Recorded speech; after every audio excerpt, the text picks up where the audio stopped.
And I've learned you have to let them go their own way, even the 1-year-old. Majesty? And the older one, I can't tell her what to do, and she's only 12. 8. See what I mean? Always an argument. But the thing you have to remember is that you have to let them be who they are because you love them. I am not convinced. Because you want them to grow. Still not convinced. And because you can't strangle a girl. That makes sense. Come here, daughter. Oh, Father. Little girl, let me give you some advice. Never dream big, because it will blow up in your face. You're talking to the girl who wants a career in jazz. Oh, poor thing. So the good king's cheap uranium will allow me to sell you expensive nuclear power. Everyone wins. Yes, yes. Princess, can you tell us about the man you kissed? Yeah, I'll field that. Yesterday, a local man may or may not have given a tour to a certain princess who, one assumes, turned all his thoughts of revenge to love and then love to respect. And yesterday, a certain princess may or may not have seen much of your world with a certain man, and she certainly might be eternally grateful. Oh, this is vague stuff. Vague stuff! I did not think this through.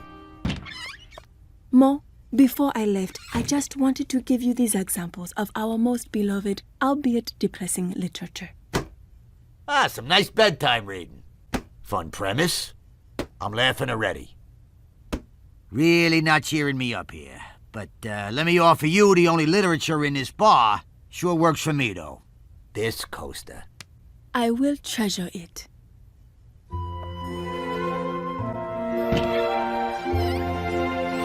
Well, I guess you'll pine forever for a man who doesn't care, while I just grow old here in this bar. Here's to suffering in silence.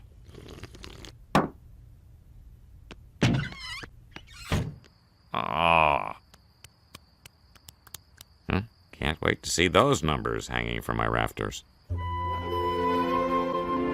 I can't believe it's been 3 years since Smithers left. Man, have I been aging badly. But I guess I can finally wash this forehead. Oh, divine.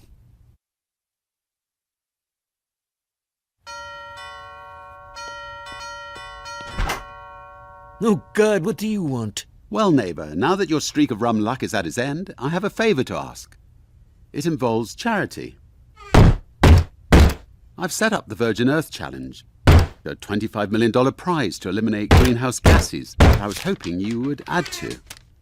Where are the hounds when I need them? They're on a free Virgin Galactic flight around the world. Can you go 5 blasted minutes without saying the word virgin? That's another Virgin Challenge that I will not be Virgin taking Virgin. In the mind of an emotionally devastated Homer Simpson. One of the main questions I have about that is why? The real Homer fears losing his daughter's love, so he invented this toy world where nothing will ever change. How can you be sure? I have devoted my life to second-rate science fiction. Trust me, that is what we are dealing with here. So if I don't find my way out of here, I could be trapped in a fantasy forever? I'm afraid so. Woohoo! I'm trapped in a fantasy forever! Kiss my flat plastic butt, reality!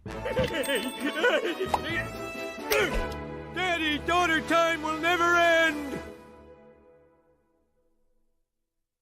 Inventing this toy world to live in is the smartest thing my brain-damaged brain ever did. Nothing bad can ever happen here. Great throw, Homer. Put it in Tupperware, boys. We'll rebuild her tomorrow. Let me ask yourself, can you really live in a paradise if you know it's just pretend? Marge, who would give up eating steak in the Matrix to go slurp goo in Zion? We don't have that movie here. Now Lisa can never ditch me, and I can play with her forever!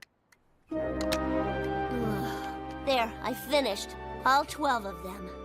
I'll never build what I want again. Then you've learned your lesson. Too bad I got these for my birthday.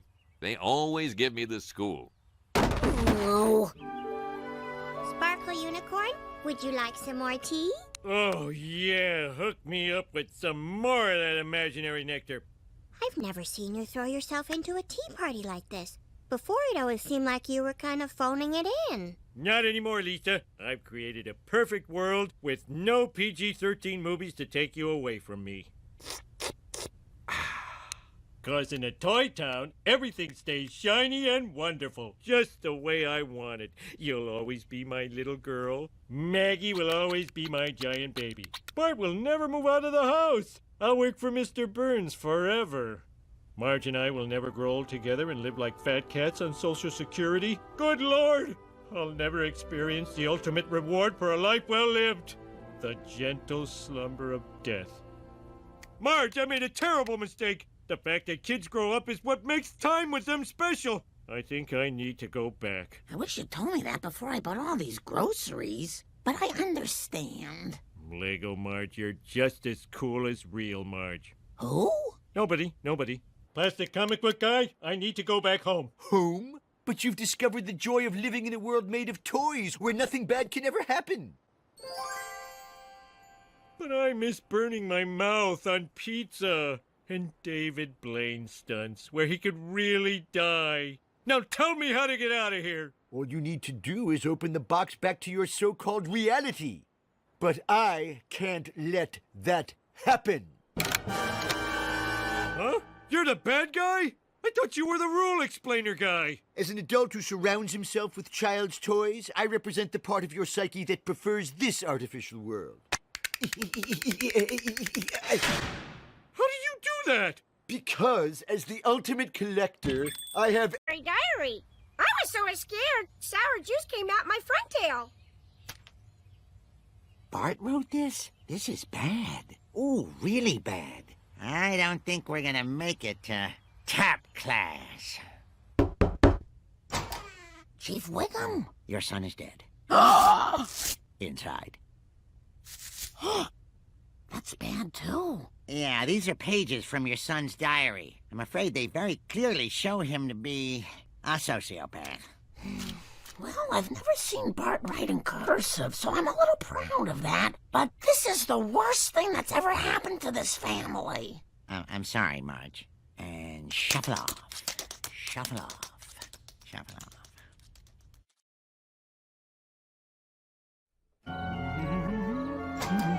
Homie, I've learned something terrible about Bart. You may want to have a drink. Way ahead of you. Chief Wiggum found these pages from our son's diary. Oh, I've had a long day. Bart might be a sociopath. What? No. Someone who can't feel empathy or guilt. They do terrible things and don't care who it hurts. Don't answer that. It could be Bart. Bart has a key. What? Who gave him a key? Hey, Mrs. Simpson. Can Bart come over and see my grandfather's collection of Japanese swords and throwing daggers? Why don't you play with Lisa instead? Konnichiwa. Hey, Millhouse. Wow, this is a surprise. I'm usually sweating when we talk, but not this time. It's amazing how you can charm and disgust me at the same time. That's just what happens when I'm with the prettiest girl in town. Aww. Ew. Amelia's journal tells us that her invention is buried in the basement of the Springfield Suffragette Society. Anyone ever tell you you're beautiful when you're sleuthing? Millhouse, did the Hardy Boys ever hit on Nancy Drew? Frank did, but Joe, let's just say there's a mystery about him. The Suffragette Society was right here. Oh, here? Hey, sweetie, you looking for your mom? I'll find her. Just give me your cup size. Actually, we're here because your basement is home to a landmark of feminist history. Do you mind if we poke around? The basement, huh? Yeah, that's where we wash the ketchup off the old onion rings. So no. These guys want a children's menu? Nah, they're just leaving. Seriously, kids, I gotta switch 10 TVs over to the 4th round of the NBA draft, so get lost. All right, Denver Nuggets on the clock, people. Okay, I found a test online that will tell us once and for all whether Bart is a you know. Wait a minute. We can't just give Bart something labeled sociopath test. He might look it up and set us on fire with his mind. You're right. We need Bart to think the test is for something else. Finally, a use for the label maker. One of you betrayed me, and snitches lose their stitches. Sit on my banana! Why, you little... Where does he get this stuff? Hey, son, your mom and I just found this quiz you'd really love to take. Are you a jet ski dude or a motocross maestro? Remember to answer. 40.7 degrees north latitude, 74 degrees west longitude. Ah, yes, New York City. Now we need a relationship for me and Kathy here. Loveless marriage. Okay, I heard loveless marriage. These guys are pros. All they did was ask for 2 premises. That's 2 more than you've asked for. Oh, boy. All right, all we need now is an object. Anyone. Fear of public speaking. Sorry, I didn't hear that. Oh, fear of public speaking. Maybe he has trouble talking in the dark. Hey, Jerry, bring up number 7. No, Jerry, no! No! Jerry, stop it! No! Stop! Oh, no! Oh, okay, fear of public speaking. Well, that's not really an object, but we'll make it work. New York City, loveless marriage, fear of public speaking. They've pulled back the bow. Now let the arrow take flight. You know, I'm gonna move over a seat. We now take you to an apartment on 68th and Columbus Avenue. Oh, eek, how, ooh. What, Kathy, what's wrong? Oh, for heaven's sakes, Kathy, when we got married, you used to speak for hours. But since we moved to New York City, nothing. Oh, it all magically fits. Come on, Kathy, say something, anything. Forget about it. And scene. I said fear of public speaking. Yes, you did. Very nice. Return to your seat immediately. Wow, these guys do everything I can't. Maybe they can teach me. I don't know that they're interested in that. $500 for the first 8 classes. That's kind of expensive. Couldn't people just form their own groups for free? And scene.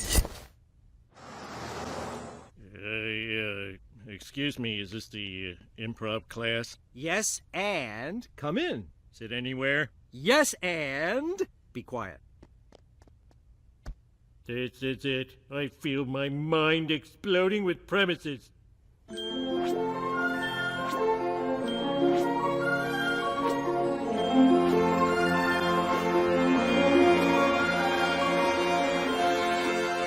So many ideas, but how do I turn them into comedy? Oh, kiss me. Beneath the milky twilight. Homer, could you stay with us, please? I don't know how. The secret is to lose yourself and become, say, a suicidal auctioneer. I could not possibly imagine what such a person would say. Well, just remember, it's not you. Don't you get it? The secret to life has been right in front of you all along. Don't be yourself. Okay. What am I bid for this noose? Do I hear 100? No? Going? That's great. Really took my mind off my sick grandmother. Oh, looks like the hospital left a message. Gotta go. See ya! It made me laugh. So then you pay me? No, never. And if you open your own school, we'll break your legs. You want to give him the one we can never crack?